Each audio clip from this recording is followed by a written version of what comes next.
a few questions that have been sent forth to me by Ashama and Hariji.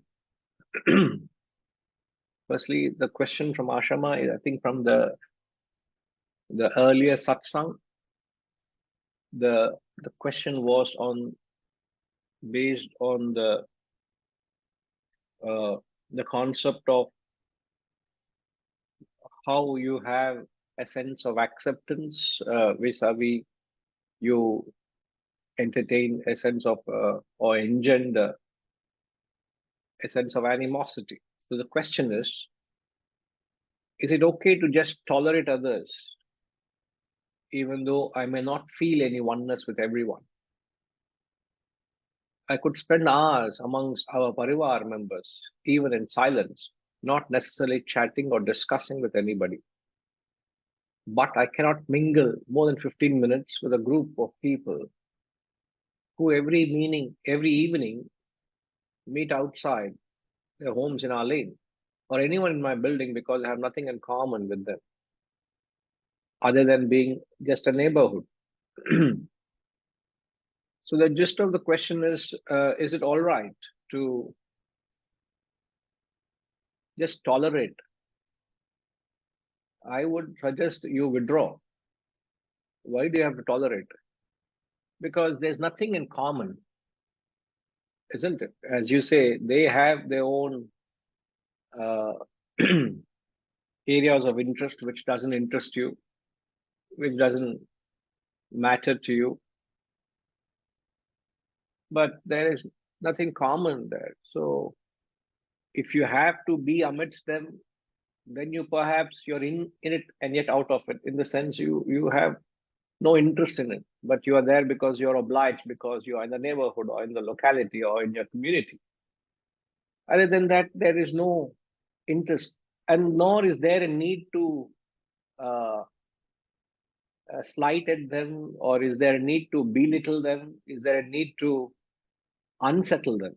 Because you understand that that is their level of thinking, that's their vasanas, that's their personality.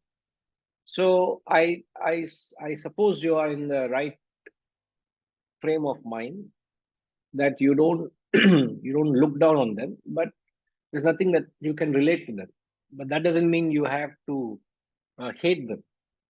So the question doesn't suggest that. So it's quite all right, ma. So we can carry on. But if you have to be in the minds of our parivar, you must be a little more. I know you're looking forward. We look forward to have you spending more time with us in Hyderabad. Right. Thank you. And Hariji has sent a couple of questions. What does it mean, burning or sublimation of vasanas without experiencing? The fructification of sanchita vasanas or desires, assuming prarabdha vasanas have to be experienced.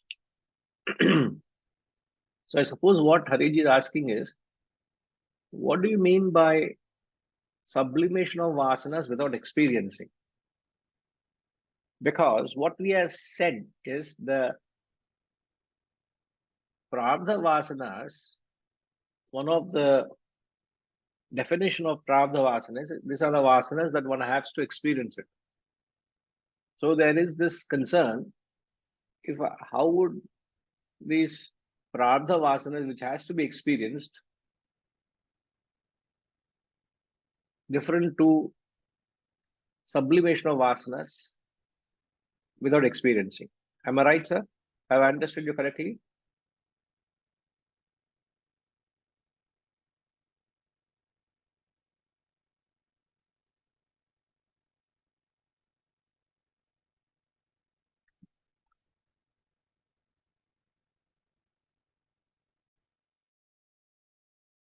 Yeah, what I meant was prarabdha vasana has to be experienced, whether one is self-realized or not. So in case of So then the balance is sanchita vasana. So the burning or the sublimation of vasana means the sublimation of sanchita vasana. That's what I have meant. Prarabdha vasana anyway has to be experienced. There is no question about sublimation of prarabdha vasana. According to Shastra. So yeah, so what is the question here? The question here is, what do you mean by sublimation or burning of vasanas? Without experience, right? Without experience. Got it. See, the point is, for a spiritual minded person, the objective is to burn his vasanas and desires, because he looks upon the vasanas as an impediment to godhood. So his approach is to get rid of them. As we know, a vasana can either be burned through knowledge or experience. What we are all the time recommended is to approach any vasana with knowledge, with wisdom, with reason. Try and rationalize it. Try and understand the futility in it. Try and understand the meaningless pursuit in chasing a desire. If your mind doesn't get appeased, if you are not able to pull your mind away from that object of enjoyment, they say, all right, understand the need to go through the experience because of your purva karma. You are born with this vasana. You have to approach it with the objective of burning it, not to feed it, not to find joy in that object of experience. So you approach listen me out and then clarify, Hariji. So you approach that object of experience. Because you can't deal it with knowledge, you have to go through experience. So that way, whether you approach it through knowledge or approach it through experience, you burn off the vasana. But your question is, how do the vasanas get sublimated without experience? It is like the darkness being dispelled, moment the first ray of light. If you strike a matchstick, the first spark of light instantly dispels the darkness. You're asking me how it happens. It happens. I don't know how it happens. It happens. Because light is an antidote for darkness. Similarly, wisdom is an antidote for ignorance in the form of vasanas. So you don't need to know every vasana. You don't need to be aware of a particular desire. There could be so many desires that are hidden, or so many desires that are linked to a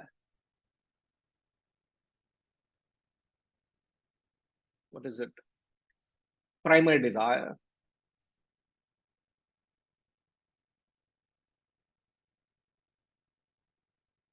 When the parent desire goes, the supplementary desires automatically drop off. You don't have to know what are the supplementary desires, because the parent desire or parent root is gone. It's like, sir, when I'm felling a tree, I can fell it, I can chop it from its trunk, or I uproot it from the root level. But when I kill the primary root, all the secondary roots which have spread out in different directions deep into the soil automatically killed, because the primary root is killed. Am I right, Ramji?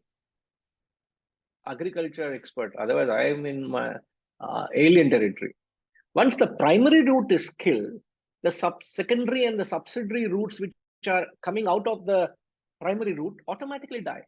Similarly, There are many supplementary desires that are hanging on to the primary desire. Right? Okay. Once the primary desire is dropped, automatically supplementary desires go, which are clinging on to the primary desire. So you may be aware of the primary desire, but you are not aware of the supplementary desires. All that get burnt off because with knowledge you have dropped the primary desire. For example, I'll give an example.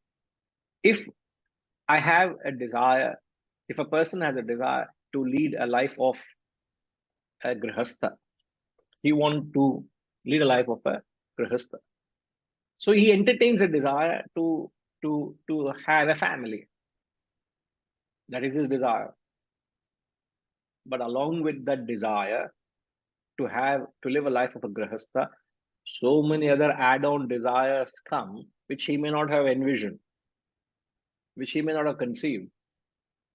Like, for example, if I have a desire for grihastha to have a family of my own, automatically there will be a desire to have a home of my own where I and my family can live.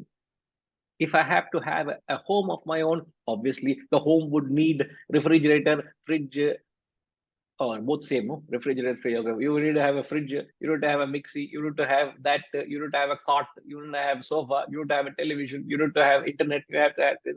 All this will come in. Imagine if a person questions that very need to have a life. I don't want to be a grihastha.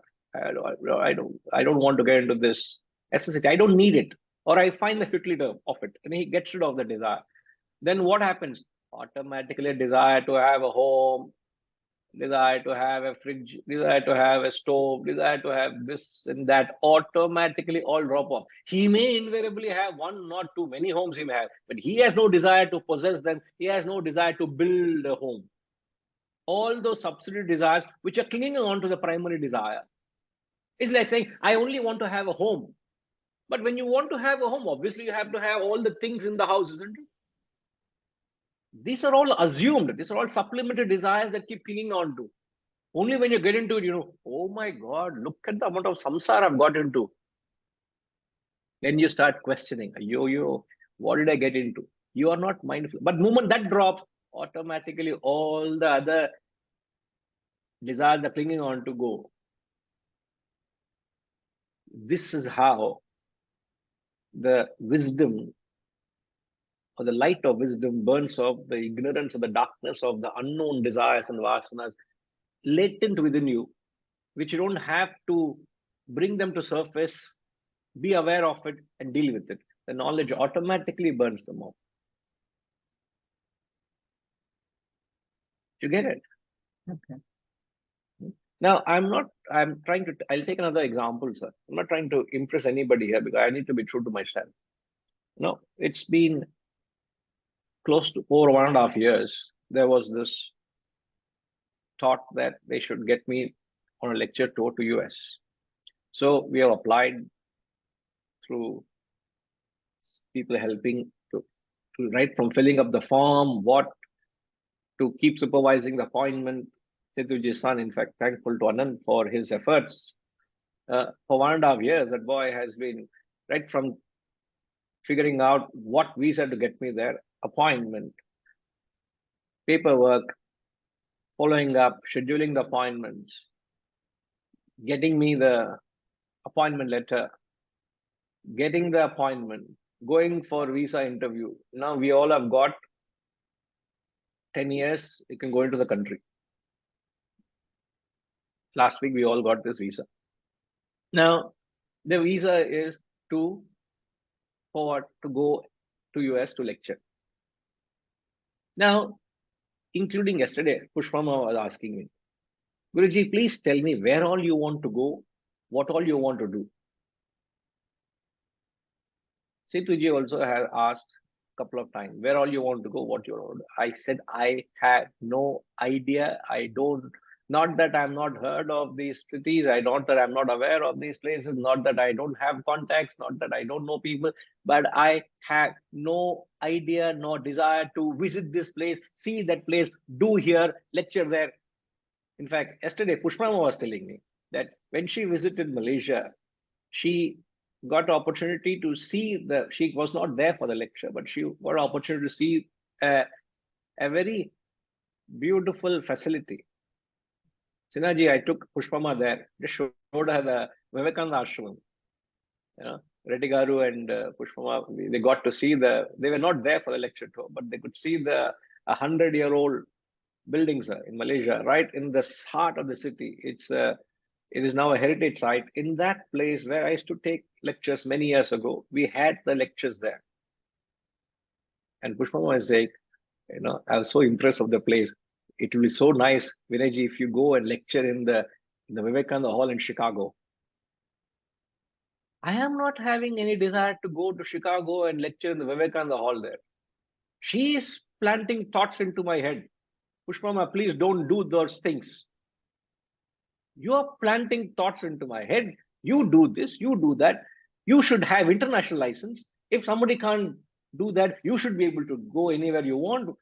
Because she saw me driving there in Malaysia, she's also said, you are a decent driver. You will be able to drive in Malaysia, in US also.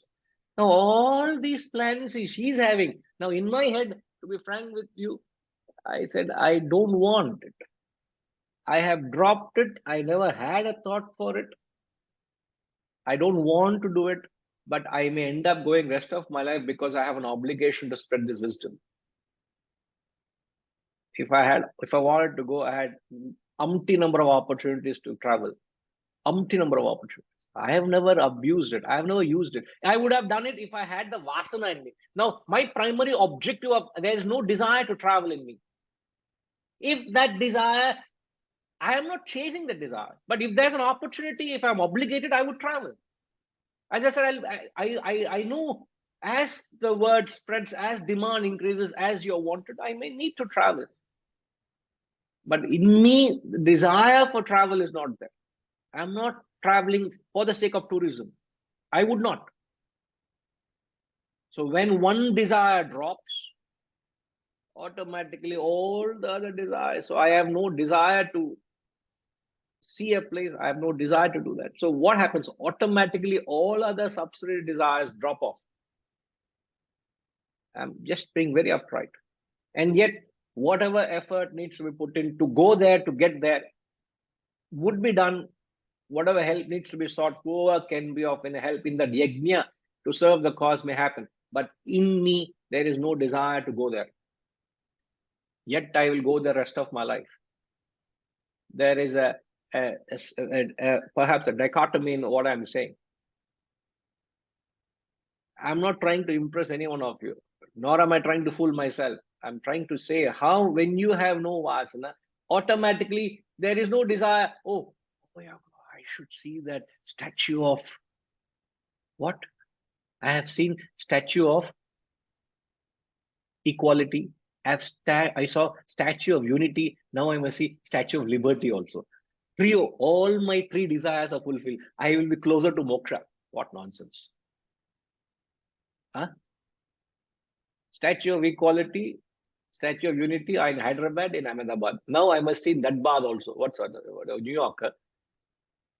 There also some, I must see that. What is this desire? I have seen this bridge, that bridge. I must see the suspension bridge between New York and New Jersey. Is there a bridge, Elia? Isn't it? Who is there? Ramji? There's a bridge between New York and New Jersey, no? Like Howrah Bridge, ange or bridge irukku. Adukku bridge ku poi paakanuma. I can't tell you how you can keep running behind. If there is no desire to go there, what is the desire to see the things and do shopping and do this and do that? You may go and say, hey, this is nice, it'll help with my work. Pick it up. That's no big deal. But there is no desire to do it. In Malaysia, Setuji and Inva Reddigar also later on joined us. We went to a store, some accessory store. Just walked in and we found that there is a small gadget where you can charge your phone, wireless charging, your watch, your phone, and your like the ones I'm using now, which will help you to charge. All three can be charged in one go. Something interesting we found. We picked up. He picked up. I think. Are you using Retigaru? Setuji, are you open the box? I know that. So write question to Setuji. Correct, Vasantama? I've understood Setuji very well. Not open. And the box எங்க இருக்கு தெரியுமா?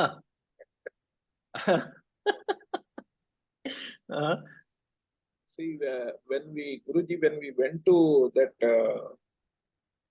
islands, everyone said we should visit casino, but I said I visited bigger casinos. Now I have no desire to visit. It was only 100 yards from where we were sitting. Sir, please also say, I also was sitting with you 100 yards away. They will think, oh, Guruji has gone for casino shopping. I am very detached and I am sitting 100 yards away. Please complete that sentence, sir. Yeah. What? Yeah. Please endorse. You don't have to endorse it. Please speak the truth out. Otherwise, I'm giving wrong impressions. Oh, implication is wrong, sir. Where was I? Santama, Vijayamma went and peeped in and came back. Sir, I didn't tell you to tell who went. I only told you to say who didn't. What is this? You are tarnishing people's images here. Ayyo, Vasantama, look at him. What is he doing? I only told who didn't go. Who all went around the different subject matter. Okay, Hariji, are you okay with the answer?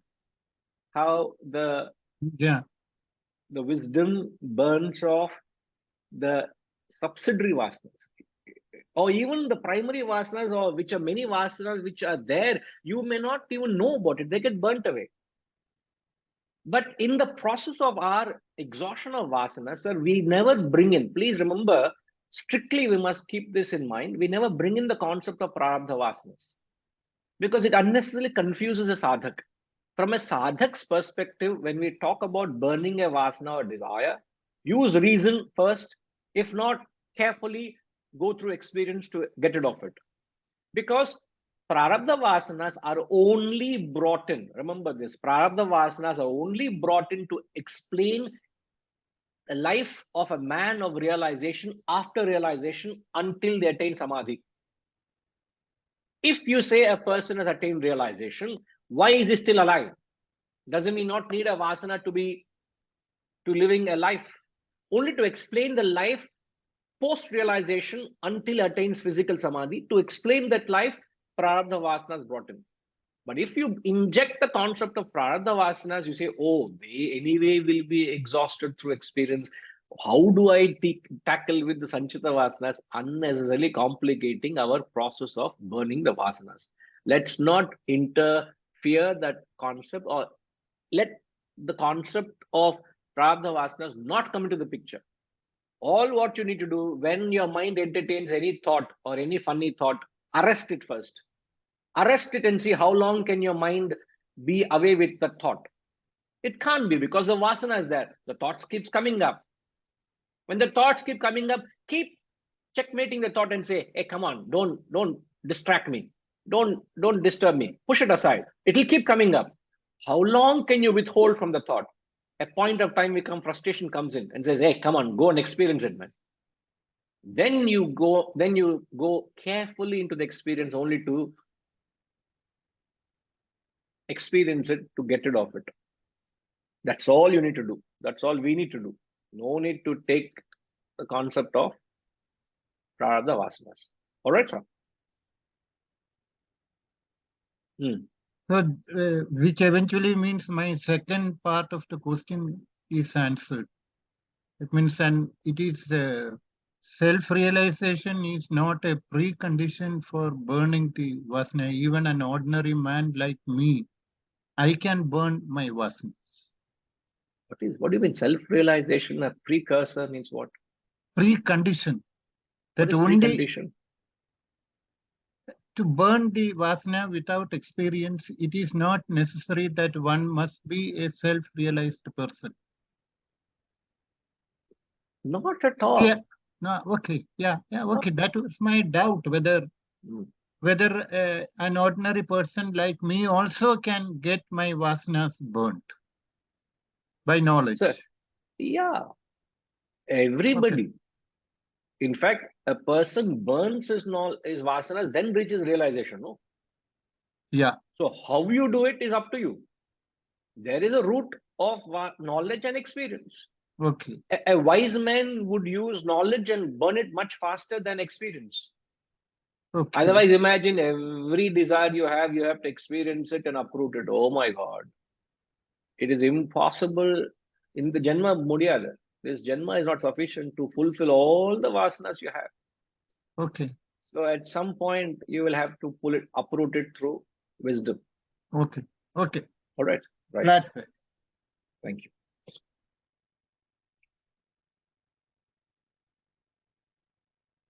Yes, Amita ma.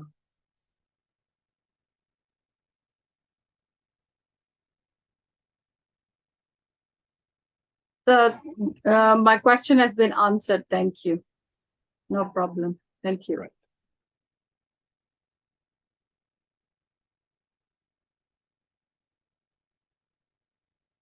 Okay.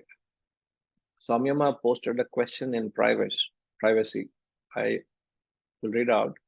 I have a query. In animosities happen between two persons. One is ready to forget, but the other person doesn't willing to accept it. Then in situation, what should we do?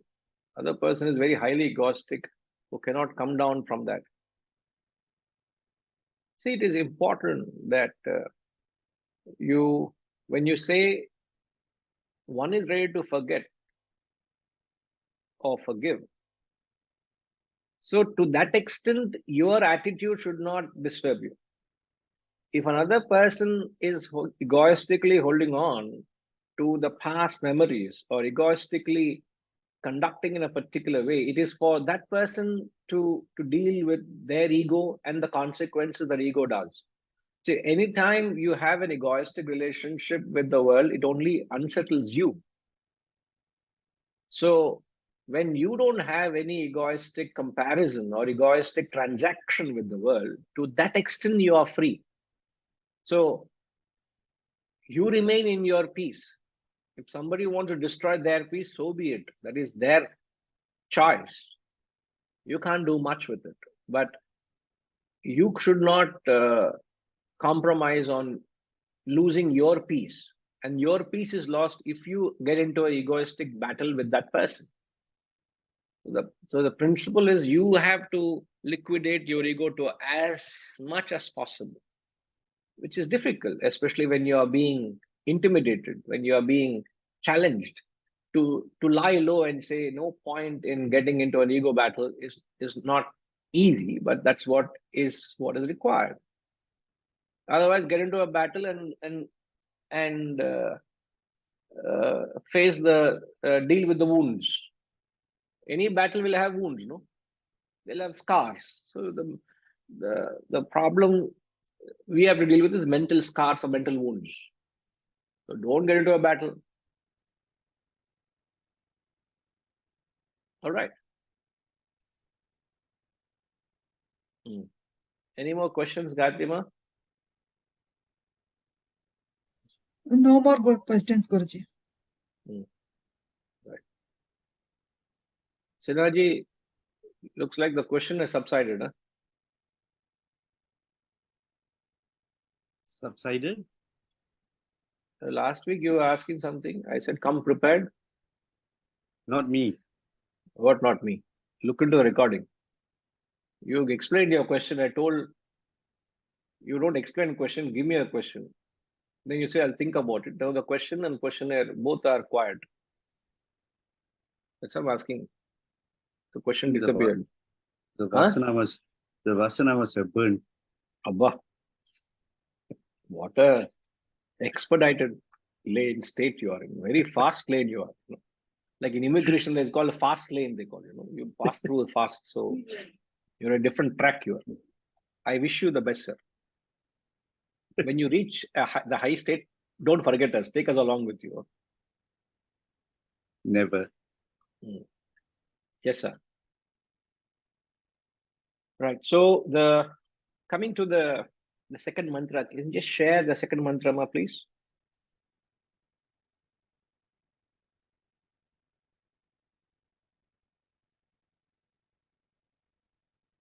Kamanya kamayate manyamanah sakamabhirjayate tatra tatra. Paryapta kamasya kritatmanastu ihaiva sarve praviliyanti kamaha. He who broods and longs for objects of desires is born amidst them with those desires. Manyamanaha means one who broods. Kamayate longs. On what? Kaman, objects of desire. Jayate tatra tatra is born there alone. He is born there, amidst them. But for the self-realized, paryapta kamasya, kritatmanaha. Kritatmanaha means the self-realized. Paryapta kamasya, one who has been, whose desires have been consumed. All longings end here. Kamaha, there is no more longing. Praviliyante, everything ends here. So remember, we spoke about the concept of the theory of reincarnation. The theory of reincarnation exists because of the cause. The cause of the reincarnation is unfulfilled desires or vasanas. When you are left with any unfulfilled desire or vasana, one is born to satisfy them. This is the principle. So there is a continuous cycle of birth and death because of the backlog of vasanas or desires. The only way we remember, we said we have to understand that when a desire is fulfilled, a next desire is there to be satisfied. So there is this constant chain, a constant cycle of moving from experience to experience. So when you move from experience to experience, what we are going through is there is a death of one experience and the birth of another experience. So the death of the first experience is the temporary fulfillment of that particular desire. The next experience is the birth of the next predominant desire. So when these, so it's nothing but moving from one desire to other, one experience to experience. Now, the same way, at the macro level, when what we are, since Hariji used the concept of prarabdha vasanas, now the prarabdha vasanas also explain the bundle of vasanas that you're born with. I am born with a bundle of vasanas. That bundle of vasanas is B1, is this birth. And this bundle, a small bundle, comes from the bigger bundle. The bigger bundle is said to be the sanchita. The smaller bundle is known as prarabdha. The prarabdha is B1. I hope you all are following.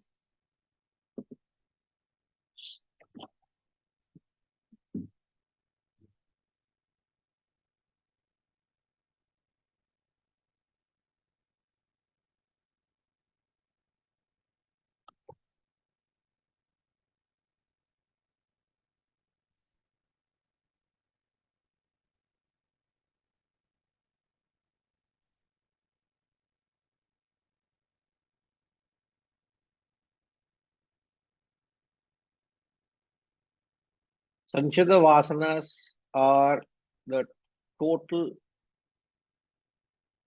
vasanas. Now, arbitrary, we are saying this Sanchita vasanas as 100 vasanas, 100 V. Out of this 100, the first birth, whenever that first birth has happened, a bundle of B1, 10 vasanas. This is known as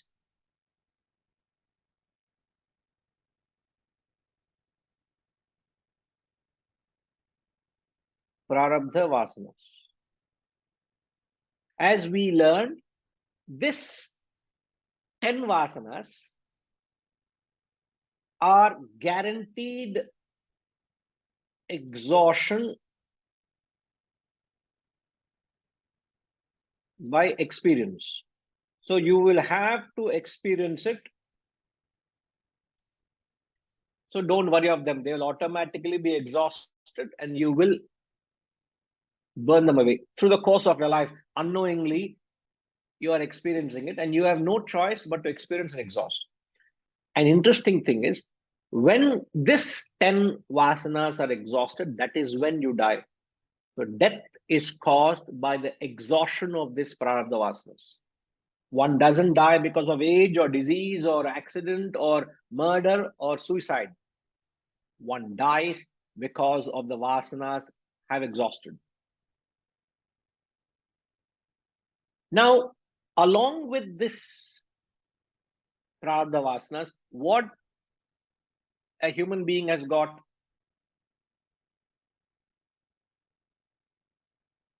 This anyway are being exhausted. Along with this, what is it a human being has got? Paranama.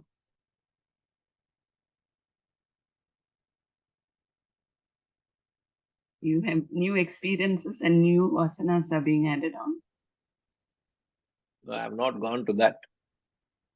When you are born, along with this prarabdha vasanas, what have you got with what you?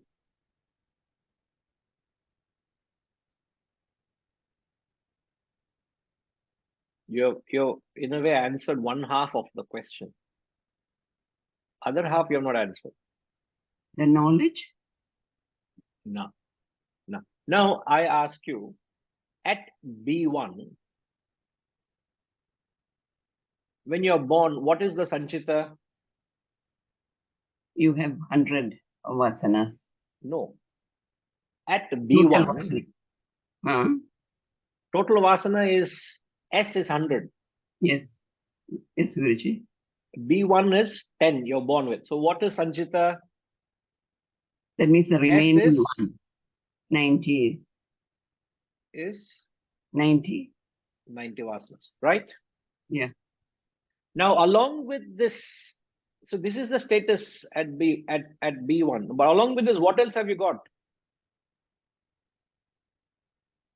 What we have got is the capacity, which is known as, right, which is known as Purushartha.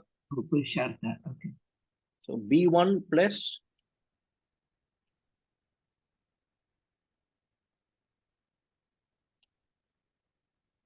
now what Purushartha can do?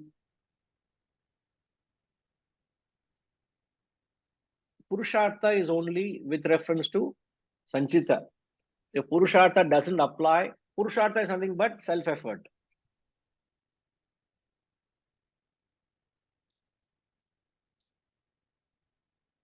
Self-effort is only applicable to Sanchita. Correct, ma? Yes, Guruji.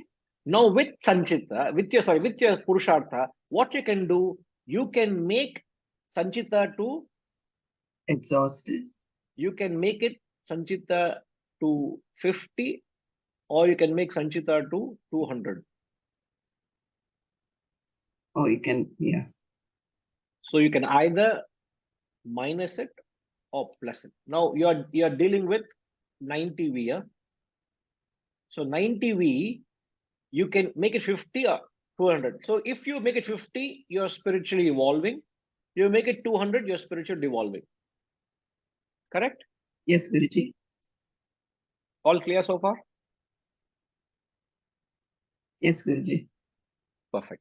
Now let's take from at the end of B1, let's say a person has so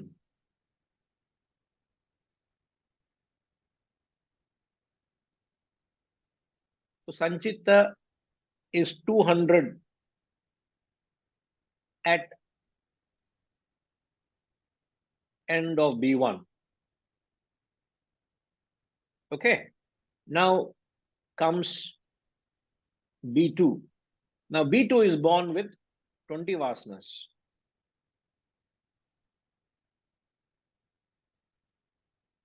So what will be the Sanchita? You have 180. Correct. So Sanchita remains 180 vasanas. Along with this, you have Purushartha. Right? Yes, yes, Guruji. In this Purushartha, what have you done to Sanchita in this Janma? You have put in some effort and you have brought it to 80 vasanas.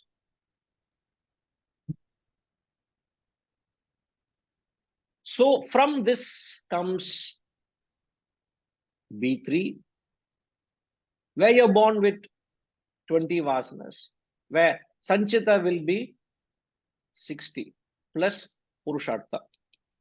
This way goes on and goes on and goes on until you come to, let's say, B10, where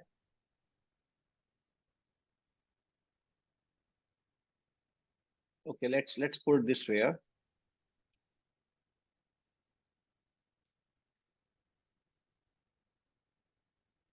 B9, your Sanchita is okay, let's say 20 vasanas. Sanchita is left 20 vasanas. At the end. Okay. So let me put it again.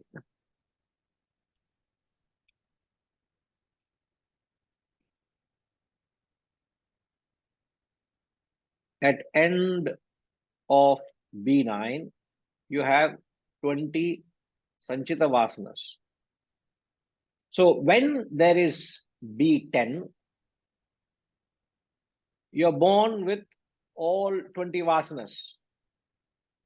Okay. And in this birth with Purushartha,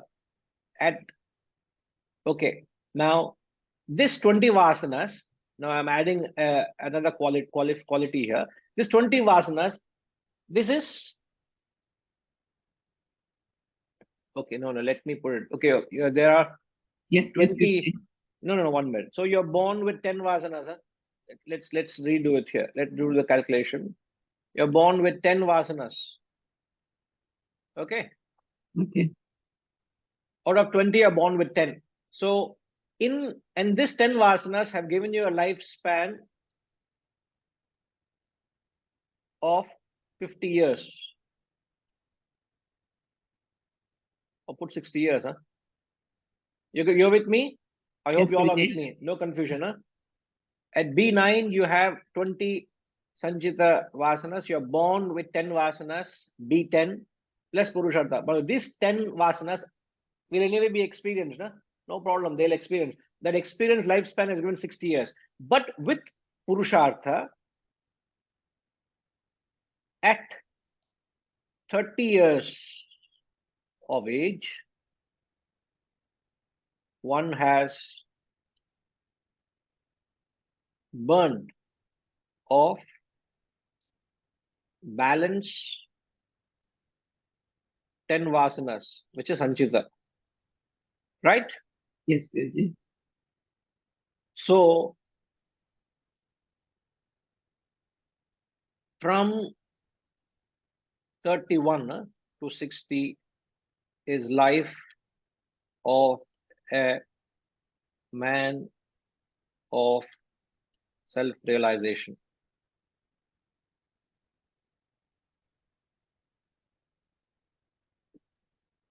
And this life is because of The Prarabdha Vasanas, the remaining Prarabdha Prarabdha. vasanas. The remaining Prarabdha vasanas. Not remaining. There is no, a man cannot do anything to the Prarabdha vasanas. This Prarabdha vasanas, when you are It's born, experiencing. they've given a lifespan of 60 years, no? Yes. At the age of 30, what I have done, the balance Sanchita vasanas which were there, which is 20 minus 10 equals 10. This Sanchita, this Prarabdha, this 10 is Agami. Agami means yet to be born. So he has taken care of this Agami, this 10 vasanas, he has taken care of it. Since he has burnt it through wisdom, from the age of 31 to 60, he is, so technically speaking, at 30 he has attained self-realization. This is what we understand. At 30, we need to understand. So I'm putting it, we understand. So that in the example, at 30 years,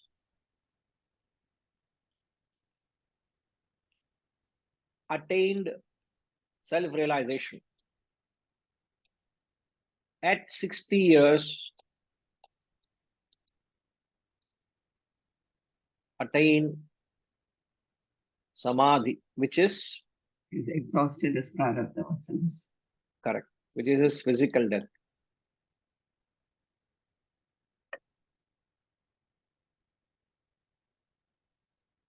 This, in short, is the whole drama of self-realization. So those of you who have not captured, I'm presenting it again.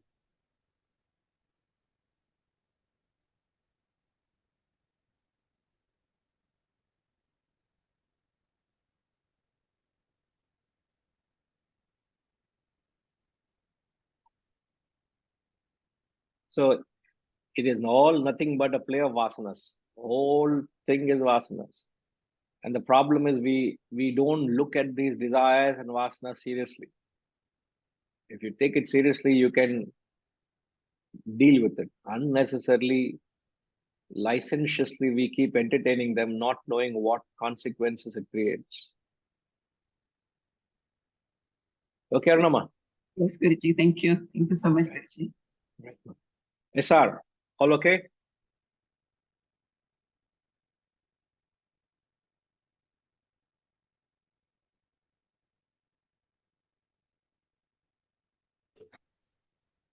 Yes, Guruji.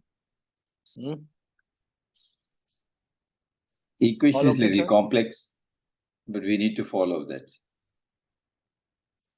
Yeah, it is. I'm making it very simple. In fact, if you really go, it can get really complex. No. You put across very simple, but what I'm trying to say that application. But you've got the concept right. Yes, yes, Guruji. Yes. It's clear. Right. Now, why we say that in B1, Sinaji, are you with us? Why do we say specifically at B1, why do we say of Purushartha here? Sorry, could you repeat that, please? Right, sir. No, we said in the chart, you see, in B1, we have specifically say there's Purushartha or self-effort. Why do we say that? Any idea? Is it so that when we become aware of what needs to be done, we can conduct ourselves accordingly? Indeed.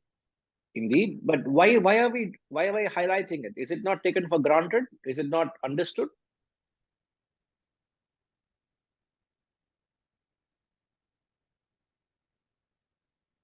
Or why do we stand out?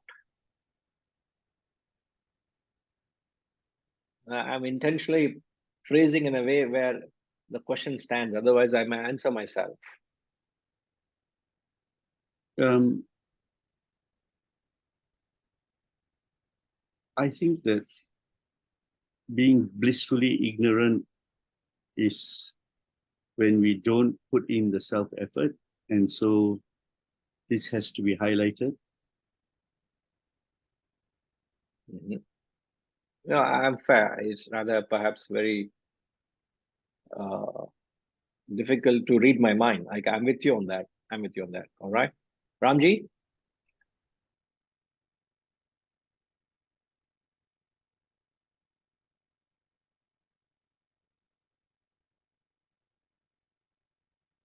Yes, sir. So you are saying Purushartha is being highlighted only in B1? No.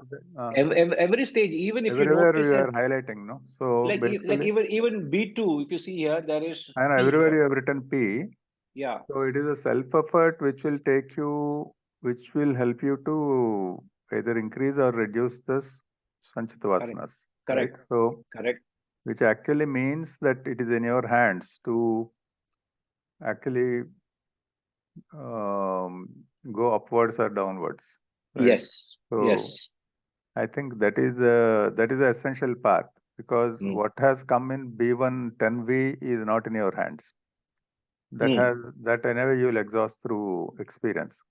But this Correct. Purushartha self-effort you can exhaust even through knowledge and wisdom with the Sanchitva. Along the course of your life. Correct, correct. So it is possible that you can use, like you were addressing Hari's question earlier, that is applicable here, that you can actually experience the Prarabdha Vasanas, but the Purushartha with self-effort, you can exhaust Sanchita Vasanas without even experiencing them. You can do it through knowledge. So that is a self-effort which is required.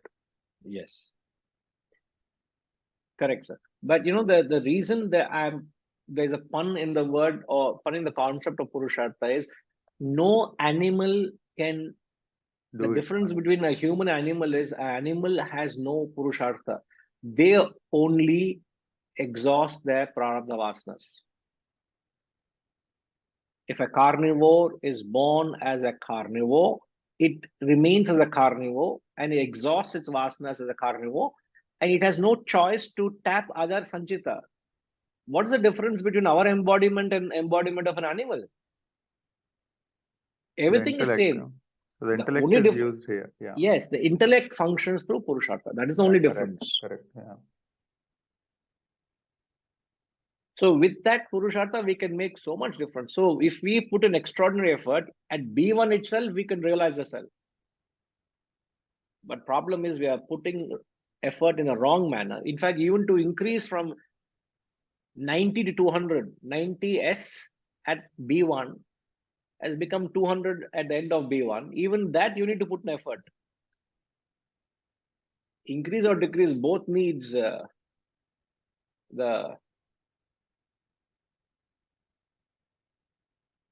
effort.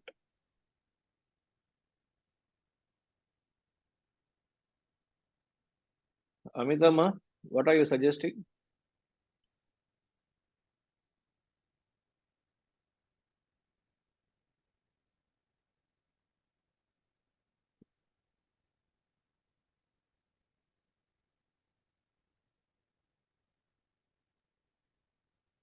Hi, Guruji.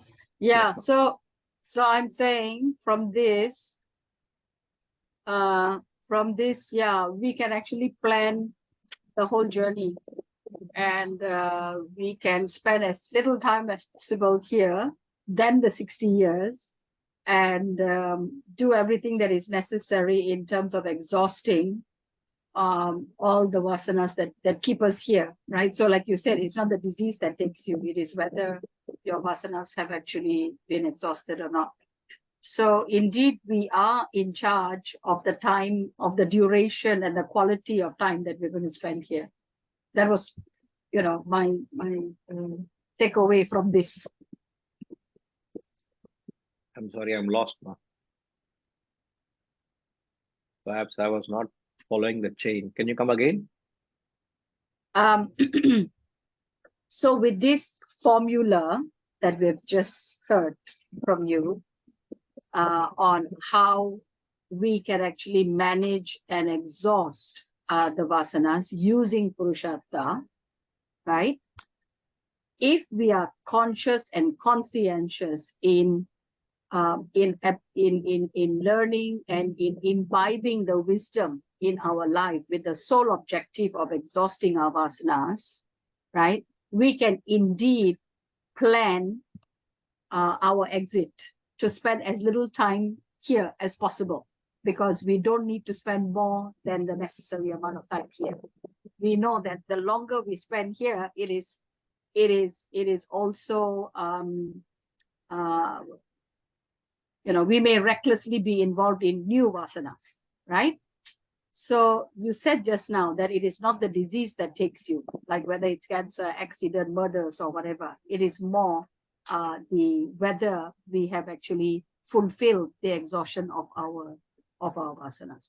So looking at this whole thing, we can indeed plan our exit. We can indeed plan how the quality of our life is going to be here, right? The only thing is, like you said, we are not doing it consciously. We are giving in to perhaps our desires, or we need to be here for our children, and the codependence and things like that. What do you say, sir? No.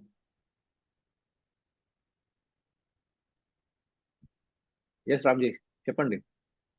No, I was, if I am right, in understanding what you said earlier, the exit is based on your prarabdha vasana exhaustion, not the sanchita vasana exhaustion. So, if you have, you're using your life to reduce your sanchita vasanas, that is a parallel effort in addition to exhausting your prarabdha vasanas through experience. So when your prarabdha vasanas get exhausted, then you exit. That may happen before you exhaust sanchita vasanas or after you exhaust sanchita vasanas. Sorry, can you repeat the last sentence? Your prarabdha vasana exhaustion will bring you to the exit, which may happen either before exhaustion of sanchita vasanas or after exhaustion of sanchita vasanas. Because these two are running parallel. The prarabdha vasana exhaustion through experience, while sanchita vasana exhaustion may happen through experience or may happen through wisdom and knowledge. So if you are following the spiritual path, like you explained earlier, you might finish sanchita vasanas at the age of 30, but your prarabdha vasanas may last till 60. So the exit is dependent on prarabdha vasanas, not based on sanchita vasana exhaustion. So as Amtama is saying that we can plan our life and exit, it is not possible because you have to exhaust prarabdha vasanas in this life itself through experience. And it's not possible to plan the exit because you don't know the difference between prarabdha vasana and sanchita vasana. You don't know anything. You don't have the clarity. Any amount of wisdom, you would not know, oh, this is my prarabdha vasana. Oh, this is my sanchita vasana. Okay, I will give experience, let it experiences. This one is my sanchita. I'll use my intellect. Don't get into that. You will make a big mess of your spiritual journey. That's why I said, put aside the prarabdha vasana concept in a locker and forget the key of it. You don't tap that concept at all. But since we are talking of this concept of birth and the end, I injected to explain only at the very end of that B10. But as far as you and I are concerned, your end is only determined by prarabdha vasana, which has been, as it were, predetermined at birth. That's interesting part.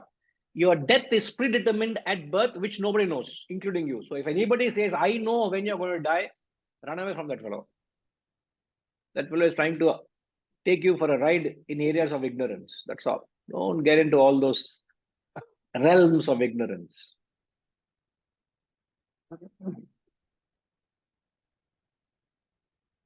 So the Guruji, imagine if you have a one last example. Yeah. Imagine if you have a prarabdha vasana to be a great grandmother.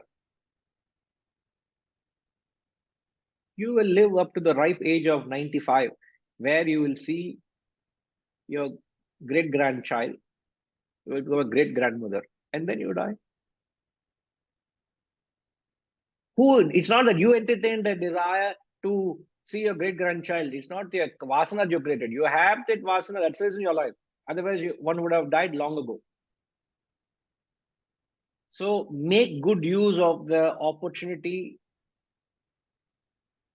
for wisdom to prevail, rather than recklessly running behind every thought or vasana that your mind entertains. There is no end to that cycle. As we have seen, the cycle has been going on. Why do I give more fuel to the cycle? Let me see how I can end it as soon as possible. That should be the approach. So if the end comes, how it has to come, let it come. Nobody can run away from it. Why are we worrying of the end? We have to worry of the life, not the end. How we live is important, not how we're going to die. Right, Ma? Right. Yes, Ramji, you were saying something? No, I was only saying that this exhaustion of Sanchita Vasanas is not as easy as the formula shows, because that is where all the Purushartha self-effort you make is against the desires and the attractions from the world. So that effort, if you are not in the right direction, which happens with the 99.9% of the people, then the Sanchita Vasanas will only keep growing. Or they may come down, but they may never come to zero as quickly as we can imagine. Sir, I found it so difficult to write the formula, and you say it's not that easy. You must acknowledge the efforts that somebody is putting in. You have explained it very nicely, sir. I am saying that implementing it is not as easy as it looks. That's what I was saying. One in a generation attain realization. Out of 9 billion or 8 odd billion people, one scarce indeed attains moksha. That makes you realize what is a percentage of people attaining that realization in a birth. So many factors have to go in your way to be able to attain that. So many factors. Not easy. Scarce indeed, the Gita says, scarce indeed. But it's optimistic to say, I will be that one. That's the thought. That's how it should be. Yes. That's how it should be. Yes, Seduji.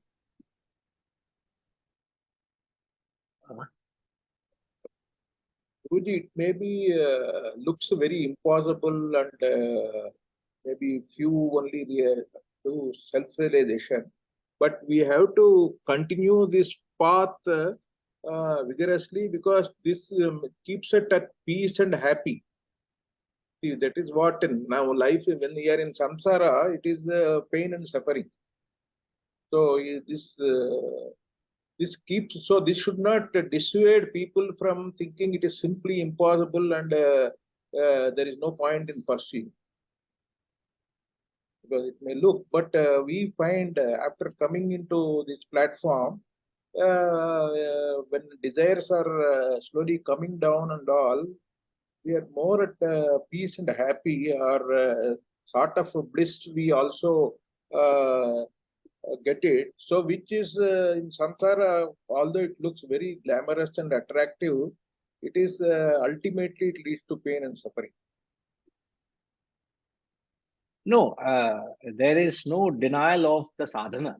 Sadhana has to go on. We are only trying to tell the uphill task we have. One has an uphill task of constantly challenge the vasana. But the joy you would find in the progression is something unparalleled. The joy you find. This is the real art of living. Yes, it is indeed. Why you say real? Is there any fake art of living? I don't understand. No, I'm just saying this is the art of life. So this is the art of living. Correct, sir. Whatever you have in your mind, you please deal with it. I have nothing to do with it. See, the whole objective of... When we say impossible, immediate question is why to get into this and enjoy the world. And let it... Please, as you have the youth is with you, enjoy, no? You can see self-realization next janma. Correct? Go and enjoy the world. Maja karo. A fellow who is serious about this goal will not compromise. The person who is interested in this will not drop that thought. A person who drops the thought, he's not serious enough. But it's a natural, it can't be attained in one janma. If it's happening in this janma, sir, please understand it's crystallization of all the aneka janma effort. In chemistry lab, we all have done that volumetric analysis. I keep often referring to that example. The solution changes in the 30th drop. Till the 29th drop, there is no change. If the 30th drop is self-realization, it's happening because of the unseen change till the 29th drop that fell into that solution. Neutralization. So it's called crystallization, not neutralization, crystallization. It culminates in the 30th drop. So this Janma could be the 30th drop. It's very much possible. So one needs to be optimistic to be able to, you need to be an optimist to be a philosopher. There's no need to mention of that. If you are a pessimistic, you're not a philosopher. Okay, sir. Now, what we can do, going with what Setuji said in the same line of thought to take you all further, what one can do is to change the character of the vasanas. See, the real spiritual growth happens in trying to consciously change the character of your vasanas. What do you mean changing the character of vasana? Because obviously you understand that when you say vasana change, they change in quantity and quality. So when you have to change the character or the quality of vasana, what do you mean by changing the character or quality of vasana? That is effort. If we put in that effort here, that's where perhaps the growth is actually, the growth gets an impetus, a push. The effort must be to change the quality of vasana.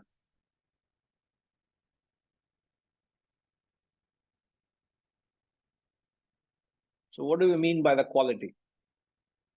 The quality means to change the character from selfish to unselfish, from impure to pure, from ignoble to noble. This is that paradigm shift you must bring into your lives.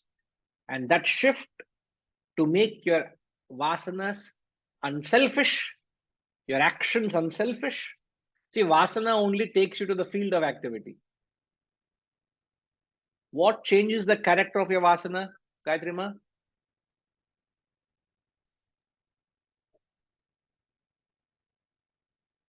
The changes is our approach to the action, whether we should be changing from tamas to rajas to sattva, transattva. So the change happens because of the gunas, not the vasanas. So the quality of vasanas changing means changing the quality of gunas. The vasanas don't change. You can, if you are a plumber, you'll remain to a plumber. If you are a pilot, you remain to a pilot. If you are a carpenter, you remain a carpenter. If you're a singer, you remain a singer. Suddenly you can't do doing things which you're not in tune for. But you will be doing that with the change of guna. So change from rajas to sattva, ultimately reach a state of transattva.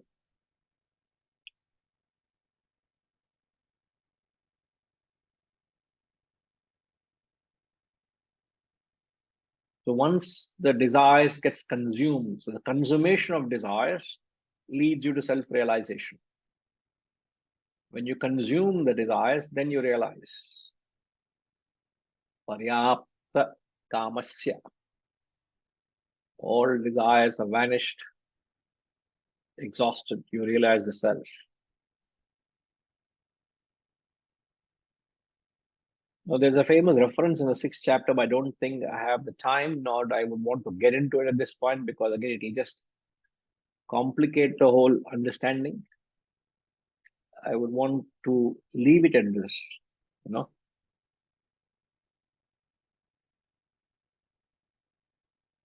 Just a brief mention on the festive Diwali that we all would be joyously celebrating. So it's a joyous celebration.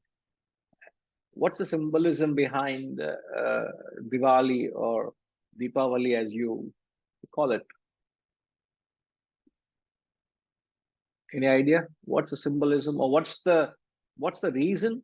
What's the story behind Diwali?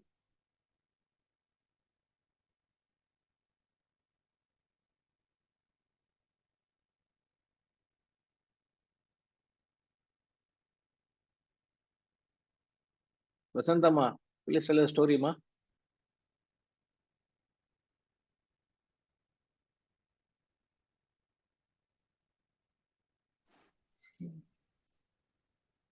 It is the burning of all your desires, and you see wisdom, a light.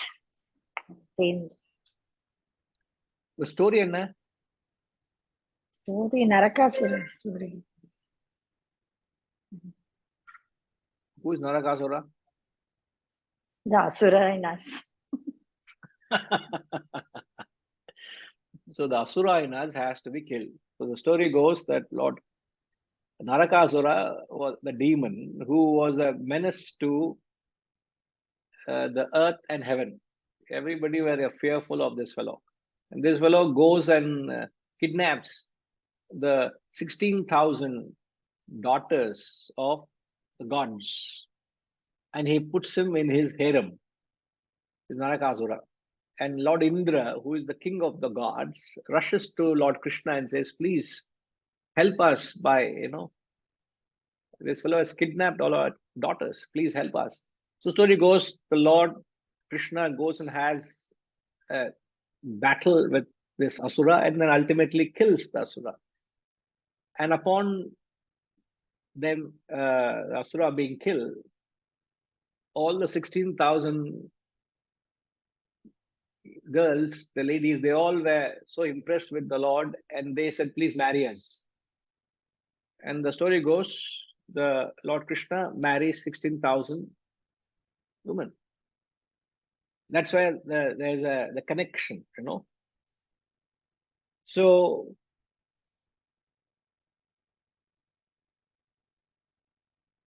what do the 16,000 refer to?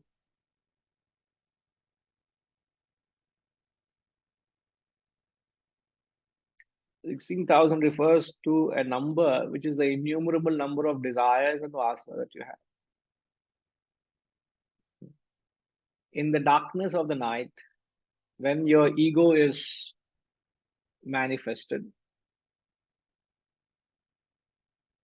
you get caught up in these desires. So during the night, when you celebrate the fireworks, is to symbolize that I have burned all these desires and vasanas. The desires annihilated. The fireworks symbolizes the jubilation or the ecstasy of the ego being crushed. The Asura, as Vasanta rightly said, the Narakasura in us is destroyed. The vasanas in us are conquered. The egoism in us is completely annihilated. The result of which is a jubilation, where you celebrate by wearing new clothes, celebrating it by sharing your joy with distribution of sweets and your wishes to everybody. So any joy that you experience should not be contained. You celebrate by involving others. So that's the symbolism. Again, it's the conquering of the positive over the negative. It's prevailing of light over darkness, or wisdom over ignorance. So may this Diwali truly enlighten you all. So wishing you all a very joyous and an elevated festive season. We'll come back next week, and I would like to extend the concept into from the 6th chapter. There's a direct reference to this theory of reincarnation. Perhaps the only section in the entire Shastras where there's a direct mention. What happens if you live an unselfish life? What happens if you live a selfless life? Which birth you're born into? That would perhaps give an end to this beautiful concept of theory of reincarnation. All right. So please note that tomorrow there will be no satsang, being the festivity. We will see you all again the following Saturday. Om Purnamada Purnamidam Purnat Purnamudachyate Purnasya Purnamadaya Purnamevavashishyate. Om Shanti Shanti Shanti. Hari Om. Shri Gurubhyo Namaha.